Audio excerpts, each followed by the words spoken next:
السلام عليكم ورحمة الله. ازيكم حبايبي متابعيني، عاملين ايه؟ يا رب تكونوا بخير. النهاردة ان شاء الله هنعمل مع بعض طاجن اللحمة، البامية باللحمة او البرام الجميل اللي انتوا شايفينه ده. حاجة كده زي العسل ودايبة دوب، والبامية ما شاء الله الواحدة بوحدتها متماسكة وجميلة قوي، وكمان اللحمة دايبة. تابعي معايا الفيديو للاخر، ولو اول مرة تشوفي قناتي يا ريت تشتركي في القناة وتفعلي الجرس عشان تشوفي كل جديد. اول حاجة انا بعملها كده، حلة على النار فيها مية سخنة بتغلي، هنزل فيها باللحمة بتاعتي المسلوقة. باللحمة بتاعتي هسلقها فيها الأول. أنا كده نزلت باللحمة وعليها طماطماية وبصلاية وورق لورا وحبهان وجزراية كمان كانت عندي حطيتها، الجزر بيدي للشوربة نكهة حلوة قوي كمان. تمام. أول ما تغلي كويس قوي هنحط لها نص معلقة صغيرة فلفل أسمر بعد ما تغلي كويس. هنا بقى في الطاسة بتاعتي دي جبت بصلاية صغيرة مقطعاها مكعبات صغيرة كده، وعليها معلقة سمنة، وبدأت أشوحها كده تشويح بسيط. وبعدين نزلت بمعلقة صغيرة من التوم المفروم اللي احنا عاملينه مع بعض، مفرزينه مع بعض. مش هخلي التومة تصفر قوي، يا دوبك هنزل بالبامية على طول. البامية بتاعتي دي انا مفرزاها اهي من السنة اللي فاتت، بس ما شاء الله هتطلع زي العسل. طبعا دي افضل طريقة للبامية المتفرزة عشان تنزل كل المية اللي فيها، عشان نتأكد ان هي نزلت المية اللي فيها وتدينا طعم حلو قوي، ان احنا بنشوحها كده مع البصل. بعد ما فكت معايا نزلت بالعصير الطماطم، حوالي 5 طماطمات كبار كده، يعني مثلا نص كيلو طماطم. طبعا لو عامله كميه اكبر ممكن تضاعفي الكميه. حطيت عليها معلقه صغيره من الملح ونص معلقه صغيره من الفلفل الاسمر، وهقلب بقى الكلام ده. بصوا مش هنحط بهارات كتير ولا اي حاجه، بس هتاكلي احلى طاجن باميه جربتيه قبل كده. هنا بقى اللحمه بتاعتي كانت خلاص بدات تستوي وفاضل لها تكه بسيطه على السوا، فانا هنقلها كده بقى في الباميه اهي، وهسيبهم بقى على النار ياخدوا ويدوا مع بعض كده شويه.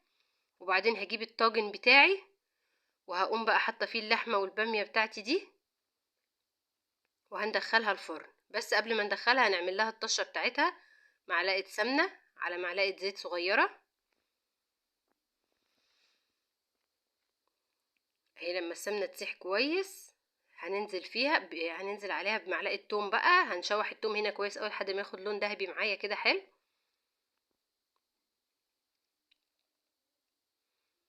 بجد الطاجن ده تحفه كده وحاجه زي العسل، ودي اسرع طريقه تجربيه بيها. يعني انت بدل ما تحطي اللحمه في الطاجن هياخد معاكي وقت كبير قوي، ممكن الباميه تكون استوت واللحمه لسه، فدي افضل طريقه. هنا التومه بتاعتي هي خدت لون ذهبي حلو قوي، ونزلت بيها كده على وش الباميه.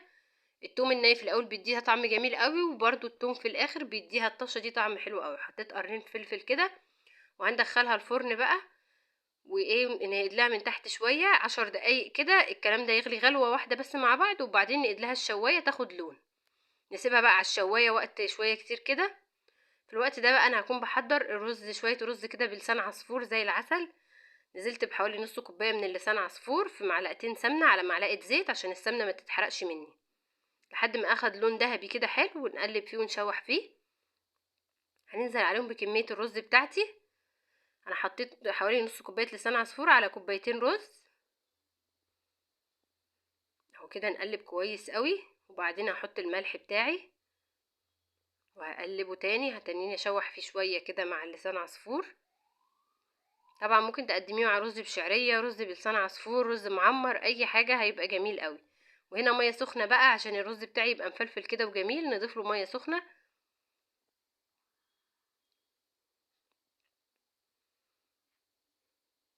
وهنغطي عليه بقى ونسيبه لحد ما يتشرب اهو. هنوطي عليه النار خالص كده. الرز بتاعي شايفينه مفلفل وجميل ازاي، ما شاء الله.